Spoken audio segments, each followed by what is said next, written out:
ईश्वरपूर येथे अल्पवयीन मुलीवर दोघांकडून अत्याचार, पीडित मुलीला विवस्त्र अवस्थेत सोडून दिल्याचा धक्कादायक प्रकार. सांगली जिल्ह्यातील वाळवा तालुक्यातील माणुसकीला कायम फासणारी एक संतापजनक घटना समोर आली आहे. एका अल्पवयीन मुलीची दुचाकी अडवून तिच्यावर दोघांनी पाशवी अत्याचार केल्याची धक्कादायक घटना उघडकीस आली आहे. या प्रकरणी ईश्वरपूर पोलिसांनी 2 संशयित आरोपींना अटक केली आहे. पोलिसांनी दिलेल्या माहितीनुसार पीडित मुलगी ही अल्पवयीन आहे हे माहीत असतानाही संशयित आरोपींनी संगनमत करून हे कृत्य केले. 16 डिसेंबर 2025 रोजी रात्री 8:30च्या सुमारास उरून ईश्वरपूर येथील पेठ सांगली रोडवर एका हॉस्पिटलच्या मागील बाजूस असलेल्या एका उसाच्या शेतात ही घटना घडली. संशयित आरोपींनी पीडितेची दुचाकी थांबवून तिला जबरदस्तीने शेतात नेले.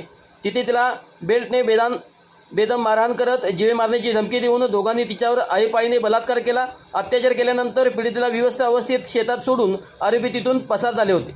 याबाबत पीडितेच्या आईने ईश्वरपूर पोलिसांना दिलेल्या फिर्यादीवरून पोलिसांनी तातडीने चक्र फिरवून आज दुपारी 4:30 वाजण्याच्या सुमारास दोघा जणांना ताब्यात घेतले आहे.